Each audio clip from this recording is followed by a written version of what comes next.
ټوله به ښه یاست او تر دې مهاله به مو رخصتیانې په خیر تېرې کړې وي. اوس راځو خپل د پښتو مضمون نوي درس ته چې موضوع مو د بیرغ صفحه هم 103 راواړوئ ګرانو شاګردانو.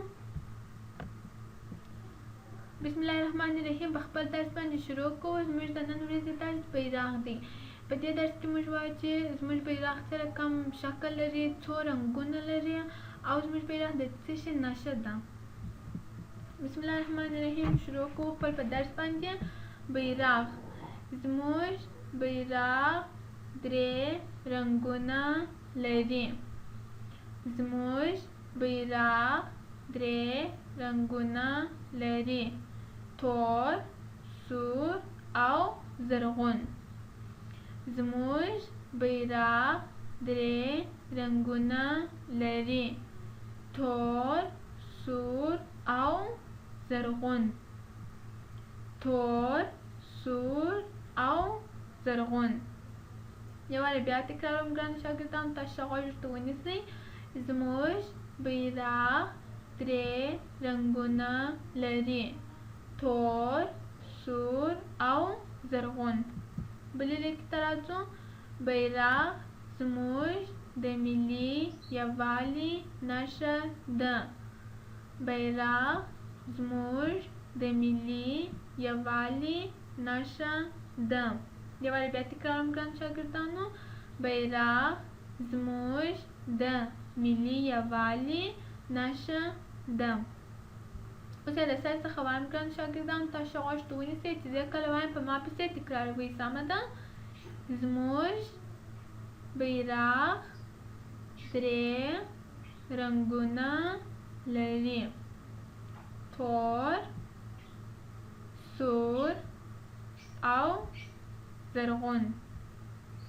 بیرغ زموږ د ملي یووالي نښه ده.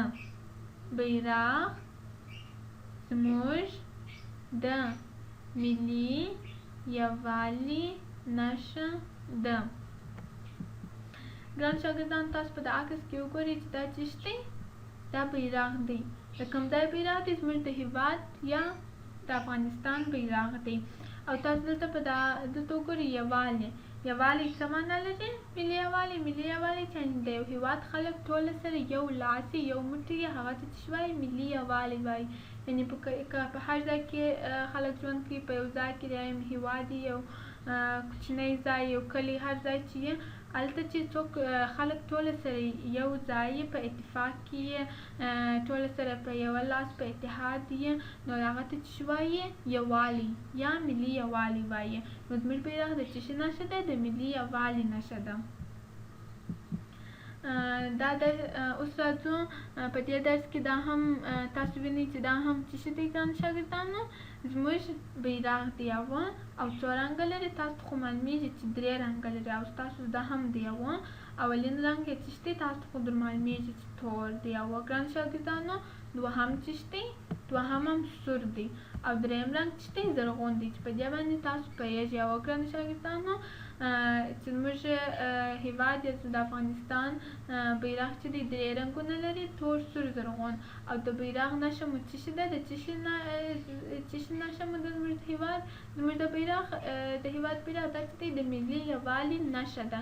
یعنې موږ باید ټوله په یوه اتحاد کې سو، په یوه اتفاق سو. څه کېږي چې دا هم زموږ بیرغ، یعنې دا غواړي زموږ هېواد دا غواړي چې موږ باید ټوله همیشه چیرې سو سره یو سو. اوس راځو دا درس چې دی دا درس به انشاءالله په بله ورځ کې وایو، په بله ویډیو کې درته وایم ګرانو شاګردانو. د دې دپاره چې ډېر نه سي. اوس هم راځو خپل د کورنۍ دندې برخې ته. نو د نن ورځې درس مو دغه نه و ګرانو شاګردانو. ډېر اسانه و، ستاسو به زده هم و.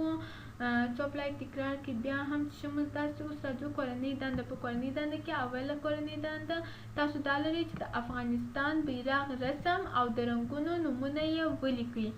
تاسو به د افغانستان بیرغ په کتابچه کې رسم کوئ او هر رنګ ته به یې څه لیکئ؟ خپل نوم ولیکئ. سمه ده ګرانو شاګردانو. بله دوهمه کورنۍ دنده مو دا ده: بیرغ زموږ د یووالي نښه ده. دا جمله به تاسو په خپل کتابچه کې یوه صفحه لیکئ. بیرغ زموږ د یووالي یا ملي یووالي نښه ده چې دا دوې کورنۍ دندې تاسو لرئ په خپل کتابچه کې یې پوره کړئ ویې لیکئ خدای جوړ چې په داسې مو سر خلاصوئ ډېر اسانه درس و د خدای په امان ښه وخت ولرئ